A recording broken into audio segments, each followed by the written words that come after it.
intervention.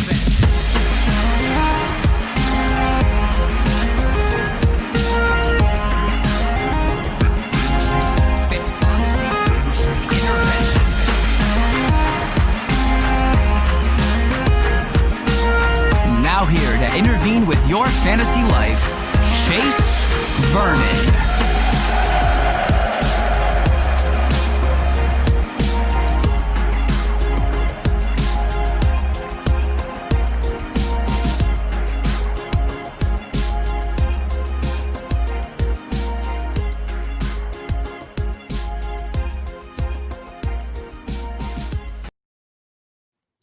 What's going on, guys? Welcome on into yet another episode of Fantasy Intervention, coming at you quick, coming at you with that DFS podcast, guys.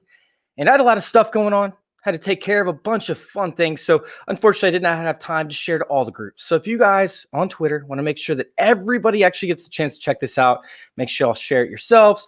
So yeah, that way everybody knows that I'm live, but I'm always live. So that's not really the new topic. The new topic is actually going to be this DFS episode. We got the 49ers. We got the Bills tonight.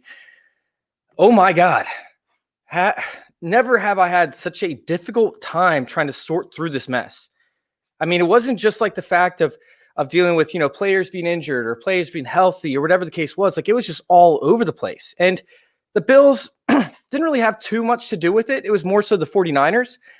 I mean, how is that wide receiver corps going to line up, right? How are we looking at the defense if Mosley's out? Who's going to slide into what positions? And it's something as to where, like, with the different combinations that we've had this entire season, we don't have evidence. I feel like I'm back on week one again when it comes to figuring out where the 49ers are at. And this has been something that's been somewhat consistent so far, but normally it's been consistent because they don't have anybody else. We sit there and we talk about how Ayuk had opportunities to go off because Deebo Samuel was hurt. And then when Ayuk went out, Deebo Samuel had an opportunity because Ayuk wasn't there. Richie James had that amazing week because nobody else was there to cover. And no matter what it is, it's just something as to where, like, this week with everybody being healthy, the amount of variables in this game is just like unreal. Like, I normally love that aspect. It allows me to make a lot of money because I can normally find guys that most people don't see, such as Donovan Peoples-Jones this past week, Colin Johnson the week before that. Even Colin Johnson this week was a great DFS play to an extent because the price you paid for him was practically nothing. But the ambiguity that goes on with this actual matchup is extremely tough for me to sort through and figure out exactly which direction I want to go. Which direction do I want to take and try to figure out where the value lies? Bentley, if you don't chill out, stop it. Sorry, guys. He's making a bunch of noise in the background. But first thing that I actually wanted to cover is the fact that the Bills are 32nd up against the quarterbacks so far this year. And I sat there all morning long trying to figure out exactly which route I wanted to go as to, hell, could Nick Mullins actually be relevant? If Nick Mullins is relevant, who is actually, the guy that we want to go to? And what I discovered is the fact that they have no glaring holes outside of the tight end position. And even the tight ends, like, it's very, sporadic as to where the production came from. So I looked into the running backs, like, they had no touchdowns. They had limited upside in the receiving game. I mean, Eckler ended up getting 81 yards on him, but that came with 16 freaking targets. So, I mean, overall, at 5 yards per reception, holding Austin Eckler at 5 yards per reception is absolutely insane. When it comes to the quarterbacks, like, it's not like quarterbacks were running on them and getting a ton of rushing yards and a ton of rushing upside. They had certain weeks where they went for like 64 yards for 50 yards, but that's 6 points. That's 5 points. Overall, they weren't allowing a ton of yards to the running back from week to week. I think it was something along the lines of like 21, 22 yards, which I'm going to go over here in a second. The tight ends, right?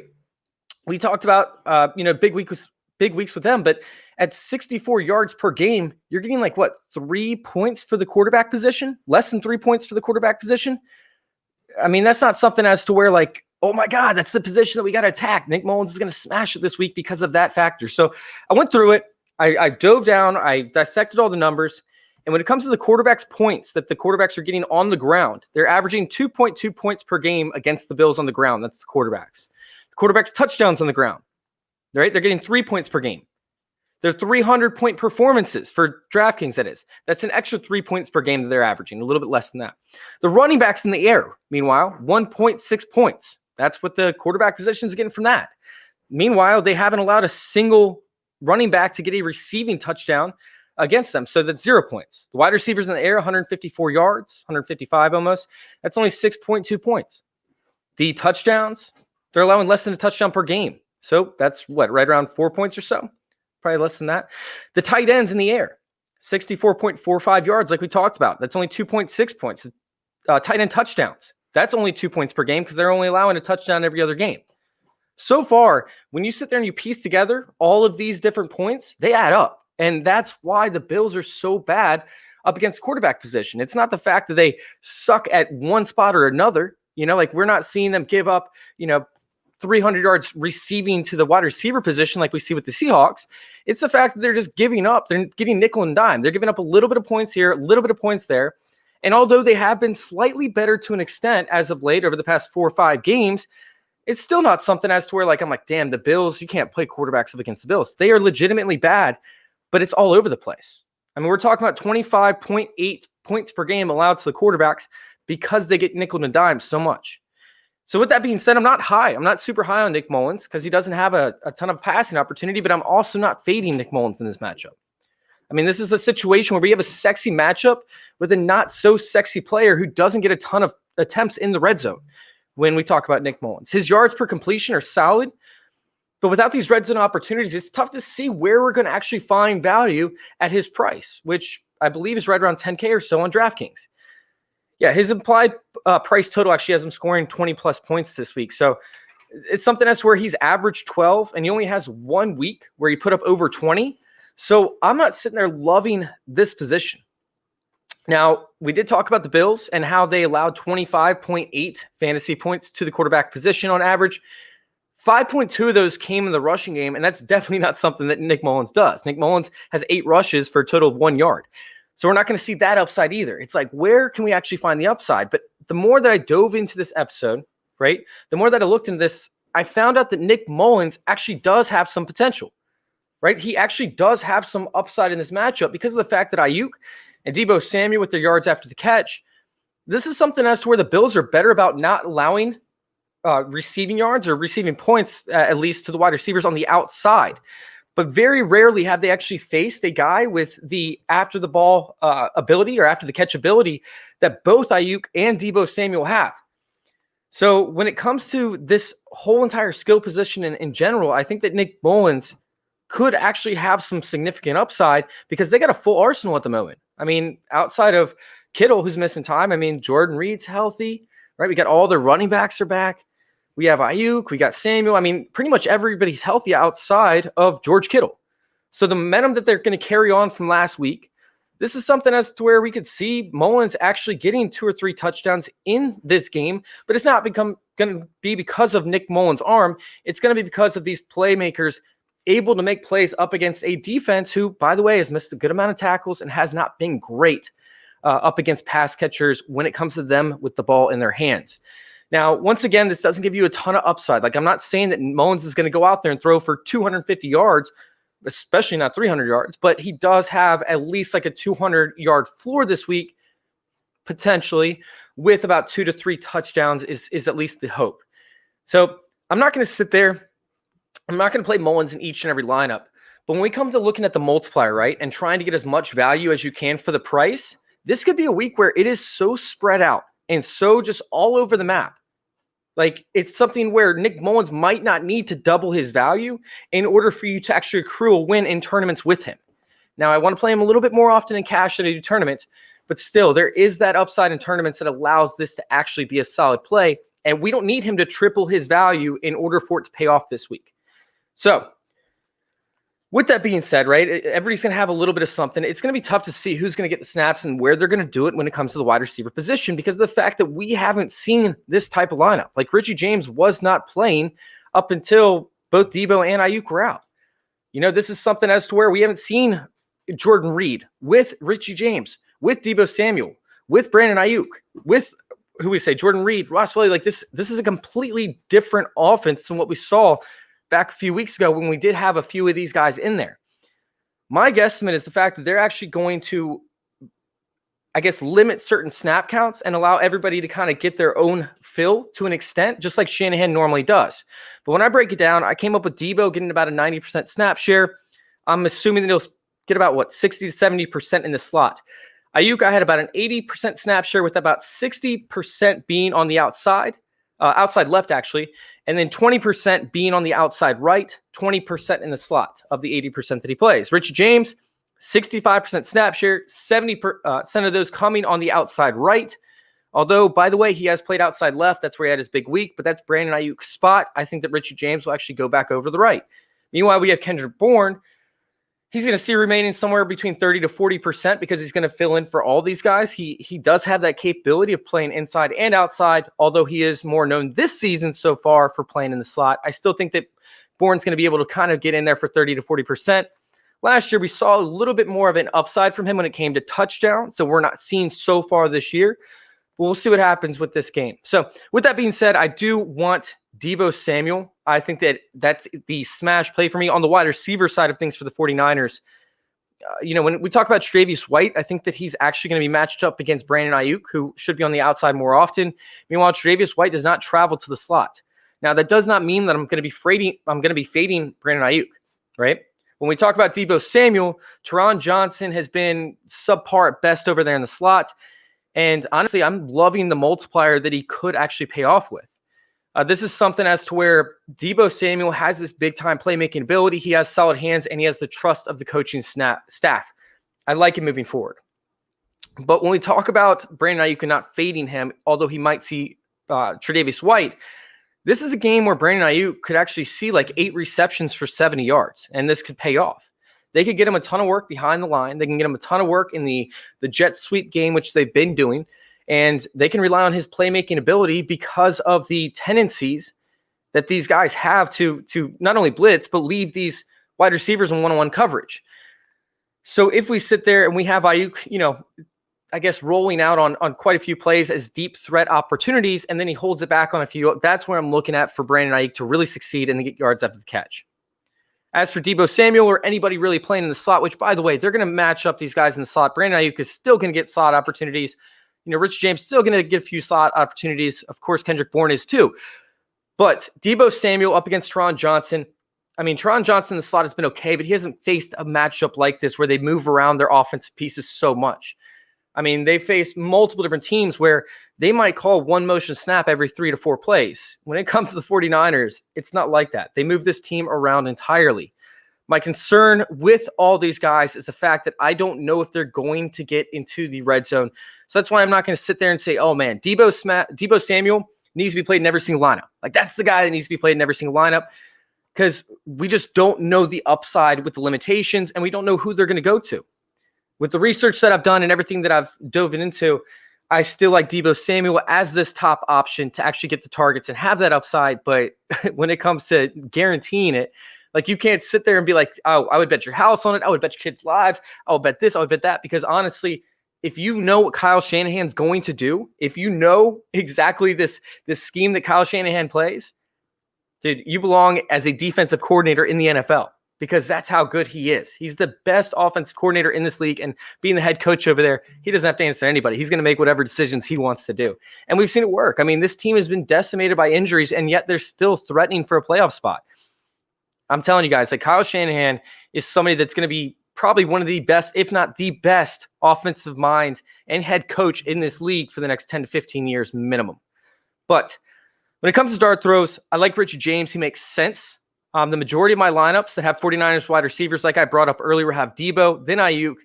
But I think that Richie James and Kendrick Bourne are both dart throws that can actually work for you.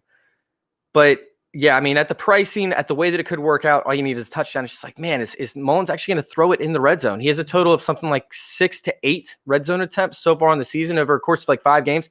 That's not what I want. That's not good. Now, what should be more obvious is the tight ends and the running backs, right? Because San Francisco 49ers, they got the system that's worked out. They love their tight ends. It's still not obvious. Still not obvious as to what they're going to do. Even without having the wide receivers, they did not run a ton of 2 tight end sets, believe it or not.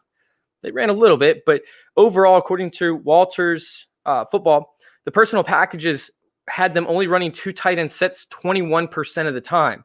So with them having all their healthy wide receivers back, we don't know what to expect. I mean, Jordan Reed has been like the slot guy essentially over there when he does play, when he is healthy, which hasn't been often this season. Meanwhile, Dwelly's been that inline blocking tight end. But with all 4 healthy wide receivers, I don't think it's a guarantee that Jordan Reed is actually going to see the same snap percentage. Meanwhile, Dwelley could end up being left to block more often. The Bills bring a blitz on the 5th highest rate so far in the NFL. They might need to use a little bit more 2 tight end sets, as a whole. Maybe allow a little bit more quick releases overall, but Dwelley might not see those targets. Might not. He might be left to block this entire game. It's still why I like, by the way, Brandon Ayuk, because if they go into a more quick release type patterns and they don't run 2 tight end sets, we could see Ayuk getting screen pass after screen pass after screen pass or slant rolls, whatever the case is, all close to the line of scrimmage. That's why I still like Ayuk. But meanwhile, we did mention that the Bills are terrible up against the tight end. So I do think that they will use some combination of Jordan Reed over there in the slot, just like they have been, or as the move tight end. Now, does Shanahan actually attack that or use it as a decoy? Because traditionally, when we see a team actually have a significant weakness, even if it is up against tight end, Shanahan tends to exploit that from time to time, but it's very choice. Like we don't see, 10 to 15 targets to that tight end position if they have that weakness there. We actually see a lot of screen passes that could go in that direction. Meanwhile, they actually option to the other side and give it to Deebo Samuel in the flat to allow him to make plays with one-on-one coverage. That's the type of thing we've been seeing from Shanahan constantly. So I'm not sitting there saying that Jordan Reed's a lock or Dwelley's a lock, but I still kind of like those as dart throws a little bit more than I like Ricky James and Kendrick Bourne. Not quite as much as I'm going to play them with my Brandon Ayuk lineups. So, like I said, I'm going to have a decent amount of Jordan Reed as he plays more of the slot role. But I think that Dwelley at 800 is actually my favorite dart throw on the slate for this matchup. He's not as important for me as playing a Brandon Ayuk. But with the pricing and everything that works out, 800 is like a smash play because he's pretty much on the field for the majority of all the snaps. I like Dwelley going forward. The Bills have tough times against tight end. I'm willing to take a dart throw in a good amount of my lineups with Dwelley. Now, as for the area that I'm attacking real heavy, right, it was going to be the running back position against the Bills, right? Because the Bills lately, they have been looking good. They started out the season good. Looking back at it, it was kind of like a result of playing these subpar quarterbacks. They had to run a ton, but they did really well against Josh Jacobs. They had another overall solid game against Derrick Henry. I think they held him like 47 yards. Although he did get 2 touchdowns, it still wasn't overall a good game for Derrick Henry. But yeah, they were doing well up against these big, more physical backs, and then it kind of switched. Like now they're kind of doing well up against these shifty backs and struggling up against guys like Kenyon Drake, where the Cardinals are trying to be more physical. Now, obviously, with Kenyon Drake, they got Kyler Murray. So it opened up the RPO, which is why I'm expecting, some of these bigger plays to happen over there with the type of play calling that they have for the San Francisco 49ers. But then I went back and I looked at it and I'm like, shit, they have all four running backs that are most likely going to be healthy again. Is Jeff Wilson the odd man out? We got to pay attention to this injury report. We don't know if Tevin Coleman's going to play. Even if he does play, what is his snap percentage going to be? Like, who is this odd man out? And for me, obviously, like, Mostert's going to be up on my list, but I don't love it. Like, I'm not sitting there saying, hey, Mostert's an absolute play either. Like I talked about in the beginning of this podcast, might see like I'm kind of, tilting in every direction, but there's no statistical evidence that I can look at and be like, hey, feel great about playing this guy. Hey, feel awesome about playing this guy. There's nobody that I can sit there and be like, yo, guys, this is the guy that you want to play. However, it's still worth a play for Mostert. It's still worth a play for McKinnon. Like I said, they've been struggling a little bit, up against shifty backs towards the beginning of the season.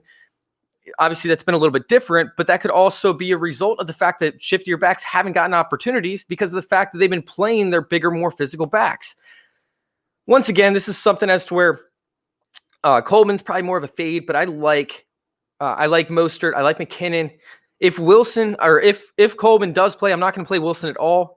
If Coleman does not play, I'll have probably more shares of Wilson than I would have had with Coleman prior to, because obviously Coleman's coming off the injury.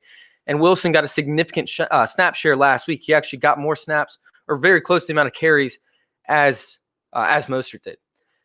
This game's going to give me an aneurysm. I swear to God. Like, can I just go Buffalo heavy? Like, that's what I really want to do. I just want to sit there and I want to chase the upside of Buffalo and hope that they can completely dominate up against this very, very unique and strange matchup. Now, let's go ahead and let's bounce over to the Buffalo side. Oh, man. it's something as like we mentioned the sexiness of the matchup prior, but Nick Mullins not be a sexy guy that you want to actually put out there and play. And it's kind of like the exact opposite with Josh Allen over there. In addition, he has some knee issue that, they said isn't a fact that he wasn't on the injury report, but it still is going to be a little bit of a scare. When you have a playoff team, anytime that you have a playoff team that has a mobile quarterback and he gets hit in the knee and he has to go out for a play or two, that's going to worry, teams from time to time. And it could actually alter the play calling slightly and bring them back more towards the beginning of the season. Although it wasn't effective entirely, they actually targeted the running back slightly more, Singletary being the primary benefactor of this. But yeah, they were targeting Singletary 4 or 5 times a game. So as for the injury happening to Josh Allen, do I still think he's going to run? Absolutely. Josh Allen is still going to scramble. He's still going to be out there running, but I think that you could actually see an uptick in targets for Singletary. But either way, Josh Allen needs to be played in most lineups. That's essentially what I'm trying to get to. Josh Allen needs to be played in most lineups because even if he is targeting the running back, he's still getting production out of that. Meanwhile, the 49ers still really, really good up against the running back. And they've actually been, okay up against QB to an extent, but they've had a very easy schedule. So when it comes to the actual efficiency of the running back position, I'm not locked into starting a running back. And I think that Allen, in order for them to actually get a win, Allen's going to have to pass in this one. He's going to have to use his legs. He's going to be productive. I know this is kind of cliche to an extent because you're talking about the quarterback, but honestly, like the number one starter for me is going to be Josh Allen, just because he's like the only guy that I know is going to get production in this game. Like I can't sit there and point to any other player and be like, oh, dude, that guy's a lock. Maybe Stephon Diggs. But Josh Allen for me is the only lock. And although I might not have him in every single bonus spot or anything like that, I'm still going to be having him in a good amount of my lineups and in bonus spots as well. And I don't think I've ever said that about a quarterback outside of, I think, one of the matchups with Cam Newton and one with Kyler Murray. So out of all the matchups so far this season, I've never wanted to put a quarterback in the bonus spot because it is so overplayed. Josh Allen, I think, is that guy this week where you actually have to run that way. But where it gets tricky on the offensive side is with Jamal Taylor tearing his ACL. Quan Williams, right, is out, and Mosley is a game-time decision. So you guys have to pay attention. You have to look at this injury report. All right, remember this injury report. Don't go out there and set a bunch of lineups right now as we're speaking. Wait for this injury report, at least on the tail end. Because of the fact that the 49ers, man, if they don't have Mosley, they're expecting, from what the beat reporters were saying, they're saying that Verrett can actually alter himself into the slot. Meanwhile, Dante Johnson is actually going to play on the outside. If that happens, right? If that happens where Mosley does not play, then I'm off Beasley. But if Mosley plays with a hamstring injury, I'm going to be all over Beasley. I like Mosley. I think he's a very good cornerback, but I like Beasley to be able to get at least 7-8 targets minimum in this game, potentially break 100 and get a touchdown. So if Mosley is in, I'm going to be playing Beasley. If he's out, dude, Verrett is so talented over there at the cornerback position. I mean, he's been shutting players down left and right. That's not something that I want any piece of when it comes to playing Beasley. But yeah, Deontay Johnson on the outside, if Mosley's out, if Verrett actually gets slotted in there, I'm going to fade Beasley real hard, and I'm going to gravitate towards Gabriel Davis this week up against Dante Johnson, who, a very subpar at best athlete, or I should say cornerback when it comes to his skills, a little bit above average athlete. I'm going to be smashing that play on Gabriel Davis because there will be so many people all over Beasley. Now, where I talked about earlier, where I will be playing a lot of, and this is obviously going to be in stacked situations, we have Stephon Diggs over there, right? And the 49ers struggled so far this season to defend the deep ball. I believe they're they're definitely bottom half in the league when it comes to defending the deep ball and allowing passes of over 20 yards. This is not going to be a volume game for me for Diggs. I don't think that he's going to go out there and have 12 catches. That's not the game that I foresee because the 49ers actually do really well when kind of, compacting in this offense or this defense and defending these short targets up against the offense. So this is something as to where I think that there's a lot of third and long situations that could happen. This could set up a lot of one-on-one coverage on the outside, considering that, we talk about how much the 49ers blitz. They're up there in their top percentages when it comes to blitzing. So this is going to leave one-on-one coverage with Diggs, and most likely that's going to be up against a safety because Sherman, he's one of the best guys, and that's why I don't like it to be a volume play up against this or with Stephon Diggs. But if he can get one-on-one coverage with the safety because Sherman releases within 10 to 15 yards, then we could be seeing Diggs with a 2-touchdown game very, very easily. My prediction is that he ends up with 7 catches for 100 yards, 2 touchdowns, but I wouldn't be shocked with 4 catches for 50 yards and a touchdown either, which is why I still want Diggs in my lineup, but you're going to have to temper expectations when it comes to playing him. He's actually more expensive than Nick Mullins, at least on DraftKings. So I love him to match up with the safety, get a ton of different plays from that. And I actually like him in different lineups with Zach Moss because they're going to be working on setting up the play action fake. Zach Moss is utilized in that situation very often. And even Singletary to an extent. I still like Zach Moss a little bit more, but I can still play him in a few lineups with Singletary. I'm looking for some big, big games from Stephon Diggs. Now, McKenzie over there, Isaiah McKenzie is actually a fun dart throw for me. He's a deep threat guy. We just talked about how the 49ers have, issues defending that deep pass. We've seen him multiple different games. Now, I don't even know if he's going to be a lock to play, if he's going to be on this active roster. But as a dart throw, if you're willing to take an opportunity on a guy, which, this week is going to be as good as any week to take a shot on a freaking dart throw. This is the guy to go to with Isaiah McKenzie for the Bills side. Now, if we want to go with the tight end as a dart throw, it makes a little bit more sense. And I'm actually going to be leaning towards Croft.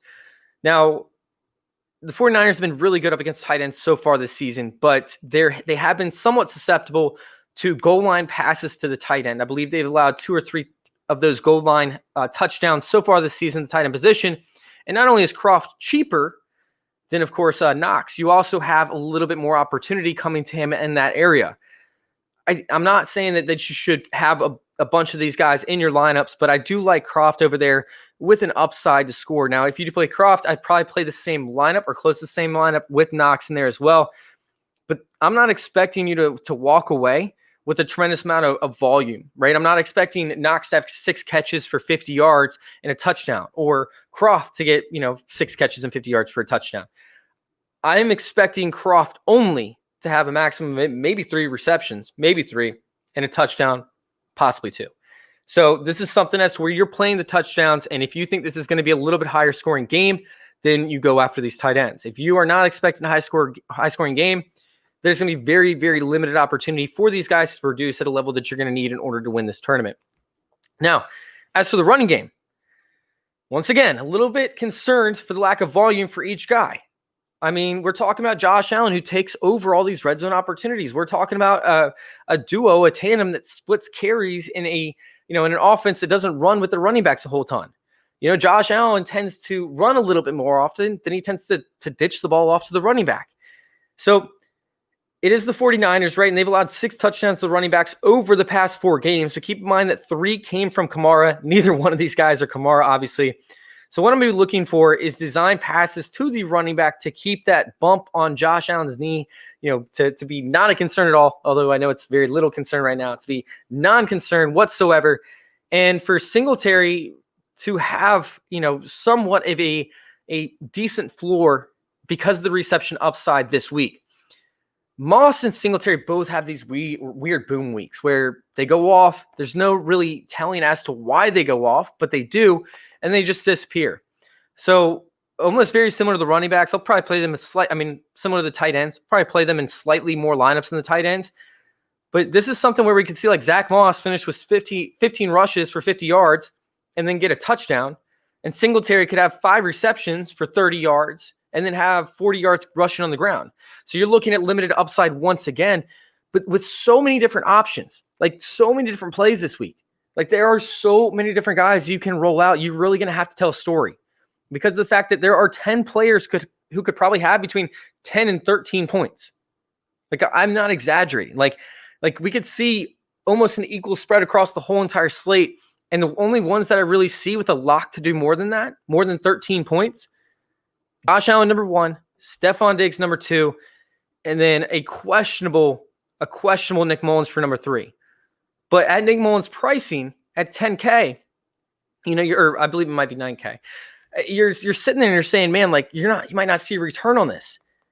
But when you go back and you look at it, it's like, where are you actually going to find 5 or 6 players that are going to give you that high of a return? And all of a sudden, when you sit there and you break it down like that, Nick Mullins at his pricing and his return might actually be one of the best values on the slate this week. As crazy as it is for me to say, he might actually, with his matchup, be one of the best values because like I talked about in the beginning of the episode, you nickel and dime this team, you get points everywhere that you can. Anyways, that's going to do it for me, guys. Enjoy this Monday night matchup. We got a double header with the Washington football team, Pittsburgh Steelers. And then, the late game, which I just talked about. Get your lineups in there. You guys can check me out over there on patreon.com/fantasyintervention. Had a little bit of an issue with Patreon over the past couple of days. We got that issue fixed. So you guys will have actually 3 of my lineups on Patreon, patreon.com/fantasyintervention. It only costs you guys $2 a month. Listen, thank you guys for tuning in. And thank you all for letting us intervene with your fantasy football life. We're out.